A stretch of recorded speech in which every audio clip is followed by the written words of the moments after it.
Hello, hello. I bring you news about the much anticipated companion rework, starting with the part that you're probably the most anxious about, what's happening with Mira. So we don't like the resource boost on Charm. The way it works right now is every 27 seconds, there's a 28% chance for you to get a buff.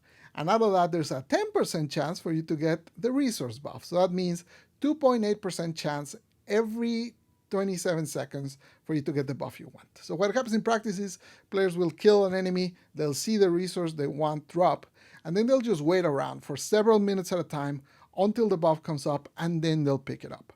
Obviously, this is not very fun gameplay, it's not very conducive to the high-speed gameplay of Warframe, so we don't like that. The other thing we don't like is that because resources are so valuable, people feel forced to use Mira even when they don't want to. So what we're doing is we're grabbing that resource buff and we're putting it into a mod. This mod will fit into every beast companion, and what it'll do is instead of being a cooldown with an RNG on top of an RNG, it'll just be a single RNG. When you pick up an item, there'll be a chance for it to double the resources you got. You'll see in the bottom of the screen, you'll say 300 rubido, and then next to it, it'll say 2x, just so that you know that that was what it came from. Now, you're probably wondering two things. One, what's happening with Mira herself now that she doesn't have that? We're going to buff the chance for you to get a buff on her just to compensate her a little bit. And also, we're going to buff the affinity part of the buff that she got. And then the second thing you're probably wondering about is, Pablo, a mod sounds great, but my beast companions already have a super tight build.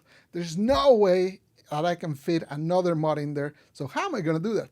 And for that, I'm going to pass it off to Grant, who's going to tell you about all the other changes we're making with companions. I think you'll be pretty happy with what we're doing.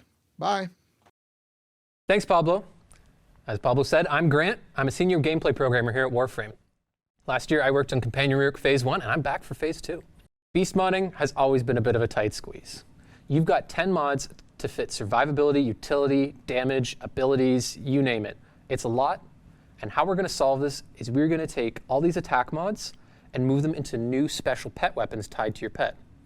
Each of these pet weapons have their own unique stat blocks. So, for instance, your Hero's pet has enhanced critical abilities, whereas your Precepts have various different status types tied to their base damage. Beyond the pre-existing mods like Bite, Maul, etc., we'll be adding a few new mods to help fill out the Beast Weapon mod pool. On top of this, Beast Weapons feature a special posture slot, which lets you equip new posture mods which influence the behavior and provide a bonus to support that playstyle. For example, we've added a posture mod which will prefer to target Xmas enemies and deal increased damage to their overguard. Postures, like melee stances, give extra mod capacity, so you can fit more mods in your build.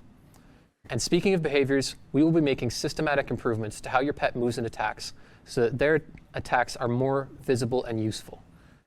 We hope that this helps free up space in your builds and offers you new opportunities to customize your pet's effectiveness in a fight. But Grant, what about Sentinels? Well, you'll be happy to hear that it's not just beasts getting a facelift. Sentinels are getting a broad rework of their weapons. The majority of Sentinel weapons have either outdated stats or redundant designs. Our goal is to make the weapons more interesting and bring their power up to the level of the current king, the Verglas. In some cases, this is just a stats refresh, but in other cases, we have totally overhauled the weapon or just added some cool mechanics to it. I think we've created a lot of cool new options for you. To see more about that, check out our dev workshop on the forums that'll go up after the show. So beyond weapons, we're also looking at companion precepts. A big factor in picking what companion you bring to your build is what exclusive mods it brings to the table. And to be honest, a lot of these were overly niche, pointless, and some just didn't function as intended. To address this, we've got over 20 updated precepts and counting. Some just needed stat adjustments, others needed total reworks. Our hope is to breathe new life into pets which have otherwise been outclassed, such as the Helminth Charger and the Precepts. For more information and a full list of what's changing, check out, again, our dev workshop on the forum, where you'll find all this information. To recap, expect Companion Rework Phase 2 to include beast weapons, new mods, AI improvements and behavior customization, new Sentinel weapons, and many precepts reworked. Last year, we did Companion Rework Phase 1, which addressed companion survivability and introduced bond mods to encourage new builds. I can't wait to see what new builds you cook up this time around. That's all from me, Tenno. Enjoy the rest of the show.